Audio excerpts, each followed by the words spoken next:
और अगर इस तरह से सबके पीछे की एक कहानी हम पकड़नी शुरू करें तो सच मायनों में फिर बृहत्तर भारत का निर्माण होगा। उस भारत का जो हमें स्कूलों में नहीं पढ़ाया जाता, जिसके बारे में बातचीत नहीं होती, जो बहुत सारे लोगों के काम का नहीं है।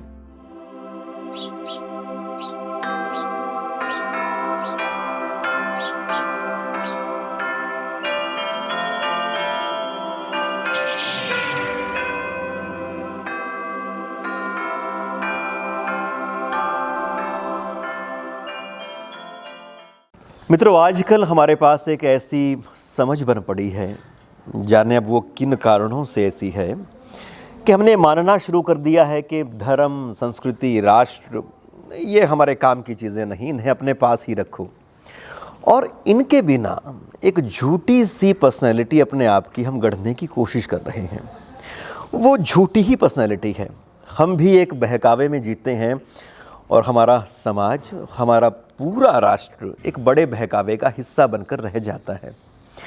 हमारे यहाँ पर समय समय पर लोगों ने अपने धर्म, अपनी संस्कृति, अपनी अस्मिता की रक्षा के लिए सबसे बड़ी कुर्बानियाँ दी हैं, हंसते हंसते कुर्बानियाँ दी हैं, कई सौ साल की कुर्बानियाँ दी हैं। और मित्रों, हमारे यहाँ पर जब मुगलिया दौर शुरू होता है तो उसके साथ एक नई संस्कृति, नया धर्म, नए तरह के साम्राज्य का फैलाव शुरू हो जाता है। उस साम्राज्य के सामने, उस संस्कृति के सामने बहुत सारे क्षेत्रीय राजे थे, रजवाड़े थे, बहुत सारे लोग थे, कबीले थे, लोगों के समूह थे। तो कुछ लोगों को, समूहों को, राज्यों को हराया गया, कुछ लोगों ने हार मानने से मना कर दिया। तो ऐसी ही एक कहानी है, वो हमारे यहाँ पर जुड़ी है बाजीगर जाति के साथ। हमारे यहाँ पर आमतौर पे ये माना जाता है कि जो बाजी लगाते हैं, जो करतब दिखाते हैं, वही बाजीगर हैं। पर आज जब हम इस स्थान पर पहुँचे तो मालूम पड़ा कि इनका बहुत ही गौरवशाली इतिहास रहा है। मेरा नाम कमाल चंद है जी, पिता का नाम छामदास है, पिंड मेरा राजला है, तहसील समाना है, तो जिला पटियाला है। जहाँ पर मैं बाबा मंगल भगत के मंदिर में सेवा के लिए आया हूँ, मिस्त्री आदमी हूँ। नागा साधुओं का सेनापति था जी, नागा साधुओं का सेनापति था, बाल ब्रह्मचारी था। जब हिंदुस्तान तो पाकिस्तान बना है कि नहीं, जिस टाइम मतलब इन्हों का भराता जी एक फौजी होया करता, उसको फौज में भेजा। आप फिर बाल ब्रह्मचारी के लिए जंगल बियाबाना में जाके तपस्या करी, फिर सेनापति बनया नागा साधुओं का। बाजीगर समाज की बात ऐसे है जी, हम एक सूर्यवंशी और चंद्रवंशी है, राजपूत छत्री। एक हमारे में राजा होया करता जयमल फत्ता, जयमल फत्ता दो भरा भाई होया करता, इन्हों की बहन होया करती मल्लुका। जब अकबर बादशाह को पता चला भाई उनकी बहन बड़ी सुंदर है, सोनी है, तो उसने रिश्ता करने के लिए उन्होंने मजबूर कराया, भाई रिश्ता करो, ब्याह दे दो मेरे साथ में। जयमल फत्ता और दोनों भाइयों ने उनको मना कर दिया, भाई रिश्ता नहीं देंगे, हम राजपूत क्षत्रिय हैं, रिश्ता नहीं देंगे। उन्हें युद्ध लड़ने के लिए मजबूर कर दिया। युद्ध लड़ता लड़ता जब सूरवीर मारे गए तो बाद में कुल बचाने के लिए जंगल बियाबाना में टप गए। कहाँ पर तो खाना बदोश बने, तो कहाँ पर बाजीगर बने, बाजी लगानी और काम करना। ऐसे पेट पालते पालते कुल को बचा के यहाँ तक ले आए। हमारे हरियाणा में बाजीगर जाति जैसे ये अपना ये अम्बाला हो गया, चंडीगढ़ हो गया, करनाल, कुरुक्षेत्र, पानीपत, तो इधर चले जाओ अपना फतेहाबाद,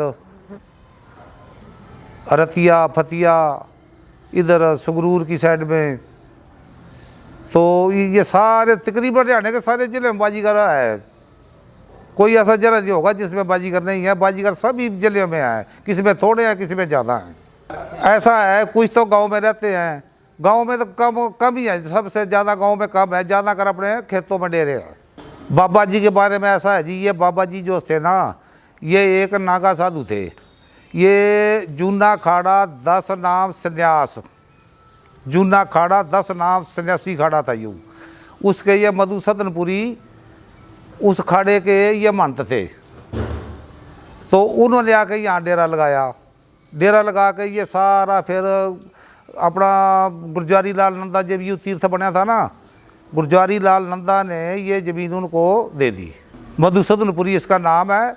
तो खाड़े का संत है ये। खाड़े वाले भी और अपना गुरजारी लाल नंदा ने ये ज़मीन इसको लिख के दे दी, भाई यहाँ अपना डेरा बना, धर्मशाला बना, कुछ भी यहाँ तू अपना स्थान रख।